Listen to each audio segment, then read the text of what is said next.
It's time to take your business to the next level, the boss level. These are the premier business owner strategies and successes being utilized by the industry's top talent today.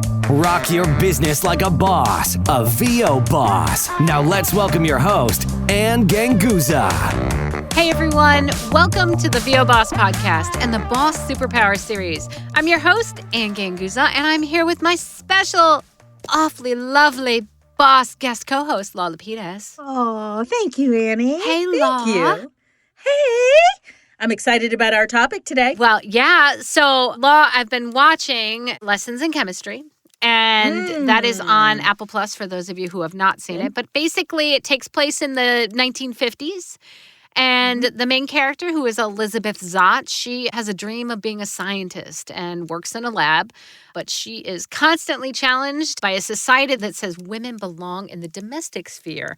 And I just watched the episode, and I don't want to give away too many spoilers, but I'm going to give away one spoiler here. So, guys, if you want to watch it and you don't want to have a spoiler, just turn this down right now. For sure. So, basically, she gets fired because she's pregnant. So, not that I'm going to date myself, but I said to my husband, Jerry, that doesn't make sense. They can't fire her for being pregnant. And he goes, oh, my gosh, back in that day, they absolutely could. And I was like, whoa, that just blew my mind. And I thought, gosh, I think women have it hard now these days. And that's what I want to talk to you about, Lau, because I just want to talk about what it's like to be a female entrepreneur.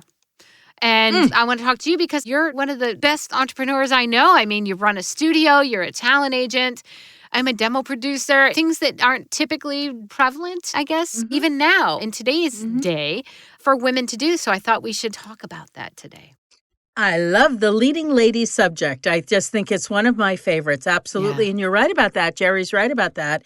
Because I remember my mom talking a lot about that even into the 80s, 90s, and 2000s in corporate America, there was something called the mommy track. So anyone who was training for a financial advisor, accountant, and such was very careful about what they said about getting married or having children because they didn't want to be rerouted into the mommy track, meaning they're capped in every way. They're capped on promotion, they're capped on salary, they're capped on all of it. They won't get their job when they come back. No. And it's funny because now that you mention that, I do remember that in the 2000s. And it's incredible to me. So here we are, entrepreneurs, bosses out there, you're entrepreneurs as well. And I don't think that this is certainly not a discussion where we're just going to be like bitter and complaining. However, I think we need to talk about some of the hardships of being an entrepreneur. First of all, being an entrepreneur is a hard thing. What sort of hardships have you encountered yourself, Lau, and how have you overcome them? Because I think that we can learn a lot from that, from your story. Such a great question. It's such a huge open-ended question. And the first vision, Annie, that came to my mind was a client that I work with, a coach on Zoom, and she's a mom, and she has a couple younger ones, meaning under the age of 12, a couple young kids. And when I'm coaching her as a voiceover talent, the kids are running in and out of her studio, in and out of her booth, in and out of her curtain. And one side of it, she's a great mom. She's really patient. She never yells. She's just great. But one side of me, I have to be honest with you. I'm going to be honest with your people because they deserve it. One side of me thinks it's awesome because she can work from home. She can multitask. She can save money. She can still be a mom and be a good role model to them so they can see her working and being impassioned. The other side of me is irked to death because I'm thinking to myself, you're not going to do that with a client, right? You're not going to do that if I represent you and send you out and then your little kid is pulling down the curtain in the booth, right? And I lose trust in that situation. I'm going to be honest, maybe it's a non-PC thing to say, but that's how people think when it comes to running something. So it's a fine line, I think. And I was one of those moms. I raised 2 children. I was one of those moms where I raised them out of my studio. I actually homeschooled them, as crazy as that sound. We had a whole village of people working with them, and it was out of my studio. And I was constantly multitasking the noise level, them killing each other, Legos everywhere, them under the desk. And there was a beauty to the whole thing, that there was this bonding that you could go through with them. And then there was a horror show as well, because it was embarrassing and there were clients there. And some clients love the kids and others hate kids. So it's like there are all these levels and layers to that kind of parental mindset, at least from my perspective, that you have to go through step by step, year by year, age by age, and it changes. And it changes often dramatically. It never stays the same. Absolutely. You know, and women, no matter how progressive the male is, whether they're a husband, a partner, a friend, whoever, maybe they're working from home, maybe they're whatever. I find more often than not with all my friends, all my female colleagues, it falls on them. The heavy falls on them. There is still this mindset in 2024 that I got to go to work, I got things to do, I got priority tasks, but because you're a female, you're so good, you can handle it all. You can do it. You take the reins while you're trying to run your business. That's the thing. And I think that also there are many, I would say, women pioneers of many different things. And I am of the belief that, yes, women sometimes have to work 3 or 4 times harder in order to get any kind of type of credit. And a lot of times there are women who pioneer things who never get credit. And ultimately, that is very frustrating. And I find it even today, as progressive as we've become, I mean, there's still a long way to go, I think. For number one, just to be an entrepreneur, I think it's looked upon in terms of like, gosh, when I was trying to get a loan, when I worked for myself full time, I felt like I suffered a little bit of, I don't know, discrimination. It was very difficult to assure things like loans, where I feel as though a male counterpart would be able to get a loan a heck of a lot easier if they were an entrepreneur. Also, just getting ahead. I'm going to say that right now there's not a ton of demo producers that are females out there in the industry. And I feel like it's tough trying to get noticed out there because there's not many of us out there. And then ultimately it would be nice if there was recognition, maybe more recognition for the female demo producers out there. And I'm just talking about demo producers, but just female, any entrepreneur out there. And it wasn't that long ago, really, that women couldn't even get loans. They couldn't even open a bank account without permission from their husband. It wasn't that long ago. So when you think about just the freedom of being able to have credit, go into debt. Who would call that a freedom? But I mean, the point is like it's an independence as a business owner to be able to say, okay, here's what I'm investing in. Here's what I'm incurring for debt. Here are the accounts I'm going to do. Here's my investments for retirement. And as a woman, there's a tremendous freedom and independence in being able to do that. It's not to say that you shouldn't have a team or a partner. People helping you and working with you. It is to say, though, that you should take that right and you should run with that ball and enjoy the right of being able to do these things that we could not do even 30 years ago. Absolutely. Some of those. Well, I've spoken to people about this. We even had a podcast episode where we talked about what we did prior to our businesses today. And I was a female engineer in the late 1980s. That was kind of a tough road. And then I went into technology as a female, and that was also a tough road. And so being a female entrepreneur is even tougher sometimes, I'm finding. Certain things are difficult for us to achieve, difficult for us to get recognition, difficult. And like you said, with the loans and all of that, it's just so interesting. So, Lau, what do you do to progress and move your business forward as a female entrepreneur? Yeah, it's a hard thing to answer. I mean, there's one technique that I found myself doing just kind of like in an autonomic kind of way. It wasn't a planned thing. But I noticed there have been situations where I've been with many men or all male, like let's say I'm in a conference room or I'm online and I'm in a meeting, and there happens to be very male heavy, which I adore. And I have, like you do, many, many male colleagues, which I absolutely love working with. But I find there's a different dynamic that happens in the way I communicate versus the way this kind of energy communicates. And oftentimes I find that I start to role play, or I'm either seen in a certain light or I start to role play. And usually it's like the role play of the mother, the wife, the sister, the whatever that I know to some degree they're seeing me in just because of the qualities that I exude. Sure.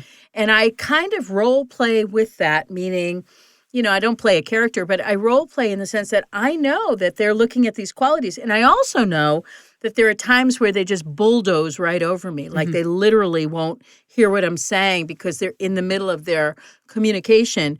And I let that happen. I let that ride. I feel actually empowered by that because I know I have no problem. This is a technique we always taught live presenters. I have no problem interrupting them. Culturally, doesn't matter to me whether it's appropriate or not. I have no problem talking right over them. And I found that in order to redirect energy, sometimes you have to be culturally rude as a woman because you have to have your voice heard. Absolutely. And you have to have that without, and here's the thing we were talking about in the last podcast, without ruining or stomping on their spirit. Sure. Without making them feel like I'm at them or I'm hurting them. Or a threat. I think that there's a fine line. There's a strategy in that, like how you strategize, like being heard, inserting what you need to insert into listening attentively, but making sure you're not the daisy on the wall. You're not forgotten. Absolutely. And that's on us. I mean, it really is. That's on us. I could easily sit back and get really angry at that and say, I can't even get a word in edgewise, or they're not listening to what I just said, or whatever.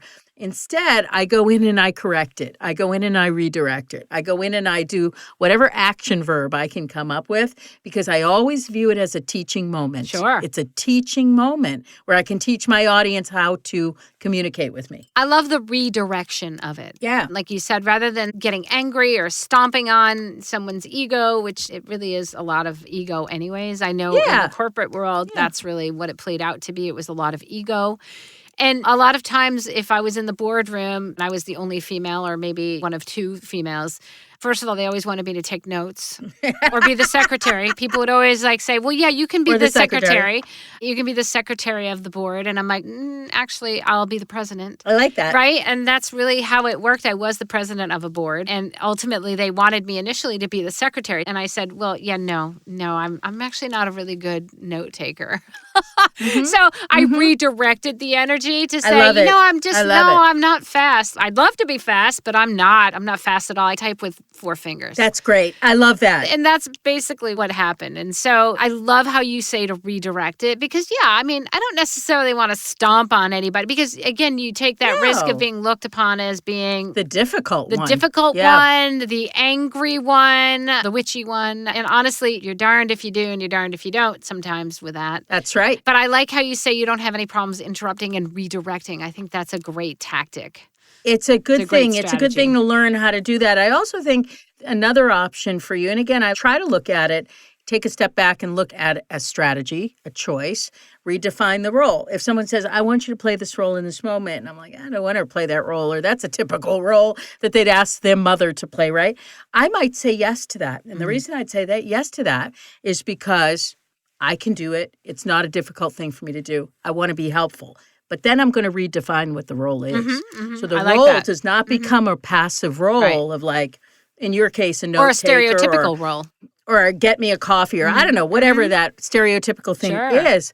I would want to play it as many of the female leaders, political female leaders in the world, where they don't mind cooking for their colleagues, or maybe they'd get them a coffee, but then they're going to tell them exactly what the strategy is for the company or for the war or for the whatever. So if you do become that omni-dynamic kind of person, I don't know if you saw Barbie, the $1 billion Barbie movie, right? But Barbie was always known as, at least in our time, was Barbie kept re-envisioning and redefining what a woman could be, who and a evolving. woman could be, and evolving. And that's why we really liked Barbie or loved Barbie, because it wasn't just this one thing that you were in. Absolutely. It was really kept going, and still today even keeps going. And I see it as that. I see it as I can make the choice to keep redefining the role that others see me in. Yeah, and I love that. I love that so much, actually. It's cool. And I think that as entrepreneurs, right, take on the role and then create your own definition or redefine the stereotypical definition. Yes. Now, in terms of being seen, right, being seen as a leader, right, being seen as an entrepreneurial leader, what sort of tips do you have for that? Because I like to say when you redefine the role, you don't necessarily have to lead everyone, but you have to be seen as competent as being as competent as everyone else within your role, right? Yes. So Yeah. I am just as competent, if not more competent, as the role of a demo producer or the role of my Ann Ganguza voice production company as any other person. Yes. I mean, play to an audience at all times, even if it's an imaginary audience. Yes, The yes, yes. imaginary jury, so to speak, that I'm always a leader, whether someone is there or not, and I'm alone. Love that. I'm still a leader, or at least I perceive myself to be a leader. So Sure. that I don't want to lose the qualities of the leadership and the leader. I want to continue that Manifest. role. I want to play it every day. I want to manifest Yeah. that role. So in essence, it feels at home to me, but it also keeps me practicing the role. Sure. It practices how I would react, how I would behave, how I would make problem-solving choices, how I would do all of these things. Because I know, and this is what keeps us up at night, right, as entrepreneurs, is I know there's going to be difficulties and they're never going to end. Yeah. And so I have to be able to face with courage and just say, listen, I just am not always going to want that or like it or feel comfortable with it. And sometimes I'm going to be scared to death. Oh, yes. I have to feel the fear and do it anyway. Well, I yeah, have to practice that's it. so wonderful. I mean, and that's just great advice for entrepreneurship in general is face the fear. And I think that no matter what you're doing, and just saying this and having been in the industry a long time and mostly being in roles that were traditionally not female oriented, I had to, I think, work extra hard to educate myself so that I could prove to myself, first of all, that I could do it. And when I was able to do that, I gained the confidence in order to be able to manifest further progression and advancement. And again, like you said, you're the leader whether people are looking or not. And so That's right. And it is scary. My gosh, I face fears every day just as an entrepreneur and sometimes even more as a female because I don't know necessarily what I'm doing when I'm defining a new role. And so therefore, I'm defining a new role. I'm going to educate myself as much as I possibly can about everything that surrounds that role. And if it's a role that hasn't been defined, then I need to educate myself on everything that is around that role that can help me to define it. And of course, sometimes you just have to manifest it and you just have to take a leap of faith and say, here it is. Here is how I define it. Yes. And there you go. Yes. And be confident in that. And that's scary as shit. Law. And not only that, and as women, at least women from our gen, you're like the fifth friend of mine, colleague of mine, that we literally said the same exact thing over and over again the last week. That is, we are from a generation of really hard work ethic. We get up, we work, we do it. Keep doing it. Forget about yourself. Just do it. Do it. Please others. Be likable. Be amenable. You know, all these things, which in essence is good. From a spiritual perspective, it is good. But from a business perspective, it can be very harmful because when you do that, I want everybody to like me, Law. a knee-jerk thing, it then becomes about you rather than about them, about the client. So I have to keep check of that all the time. That's a fight I have too. Pleaser, very much a host type. And I don't want to lose that quality, but I don't want it to take the place of true grit. And leadership. Of making sure that what I'm saying and what I'm doing is not being done for the wrong reason. Yeah, I totally agree with you. There's a lot to be said about leadership and leadership qualities and what does it take to be a good leader. Yes. To define roles that haven't previously existed. I think it takes definitely a lot of courage. Yes. And I think having people on your team, no matter who they are, can be super helpful in this because it's a scary road, especially when you're doing things for the first time and they've not been done. And so having somebody to bounce off an idea to say, well, what do you think about this? Do you think, and not worrying, Ooh, that's tough. Not necessarily worrying so much about what people will think. Will people like me? Especially because, I think you and I are people pleasers. And of course I want people to like me. And it really upsets me when people don't. And that's just an ingrained part of my personality. But I realize that if I want to be a leader and I want to break new ground, and sometimes I will do that and not get any credit for it. And you know what? That's okay. I have to figure out, do I try to spend all my energy trying to get credit for it? Not necessarily, because for me, it's more about the education and the challenge to myself. And then ultimately, I believe, or I want to believe, that at some point people will recognize it. Just because I've proven things over and over and over again. Absolutely. And I think many of us in many fields can concur with that. That feeling of like, I just said that. Or, wait, I did that years ago. I actually did that. And this person is, they're acting as if it's a first. Yes. And so I think that is a generational thing as well, because it's like, it reminds me of the joke of like when a younger generation gets married or they have children, they oftentimes feel like they're the first generation raising children. They're the first ones who understand how to be a good parent. They're the first ones and then the joke is always like, by the third child, you can watch them. Yeah. It's fine. I don't even know what I'm doing. It's just whatever. So the idea of like, okay, I'll humor you. I'll allow you to think that you're the first one because maybe that's the phase you're in. But the reality is we know it's never the first. Yeah. There's always so many people going through it in so many different ways. It's just who's discovering it, who's observing it, and who's reporting on it. Oh, that's really so true, isn't it? Like, right? It's so funny because you're absolutely right. Like, we all just want to be loved. Don't I always say that? Like, we all just want to be loved. All of us as people, we all want to be given the credit that we feel is due to us. And sometimes it's not worth the effort if you've already been there, done that kind of thing.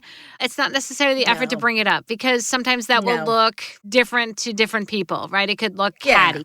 And so for me, I try to just, again, that's one of those, it's mental games where you try just to like, okay, you know what? Yeah. I've done that, educated myself on this, and being angry or being bitter certainly doesn't allow me the energy to progress forward from this point on. And so it doesn't make sense to spend the energy on being bitter or being angry, but simply just using that energy to educate myself and move forward, yet again, to make myself the very best version of myself and my business that I can be.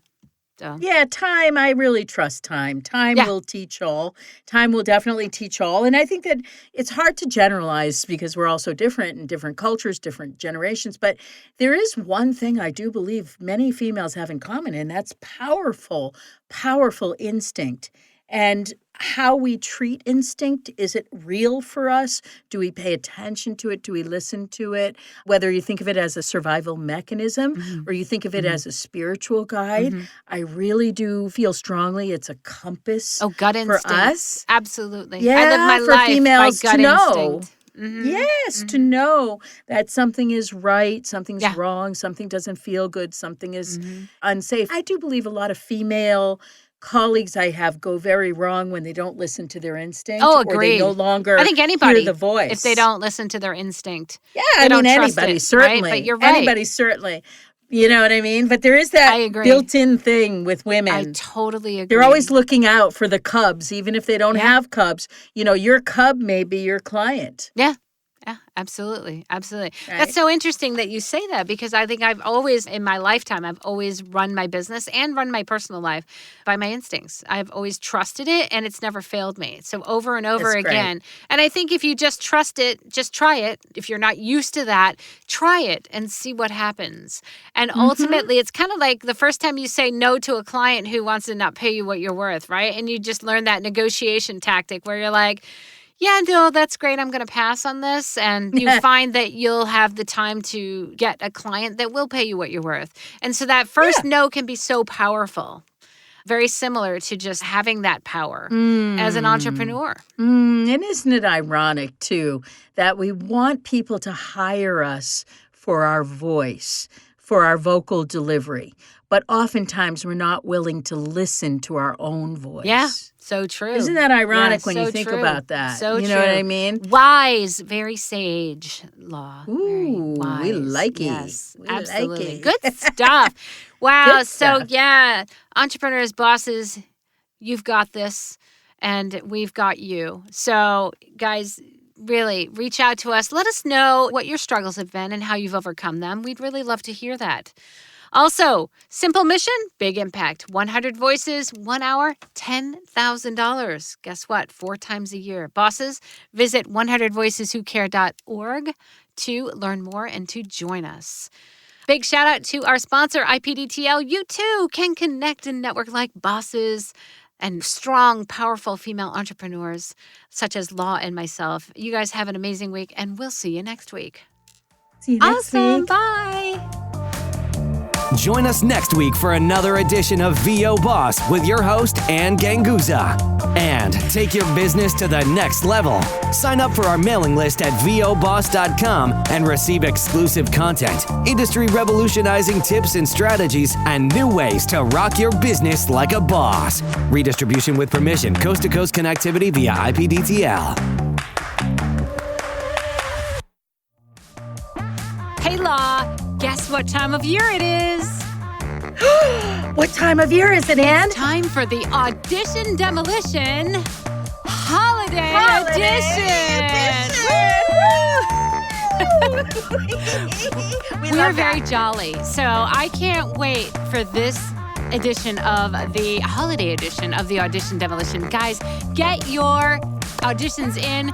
Live shows on December 14th, and we've got some great scripts for you. Of course, they are holiday themed. So you guys are going to have a ton of fun. There is cash, there is swag, there are prizes. You guys get in on the fun, get in on the learning. It's only how much is it, Law? Shit.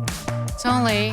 Oh, you don't need to say the price, do you? Well, I want to say that it's the best gift. All right, let's try that again.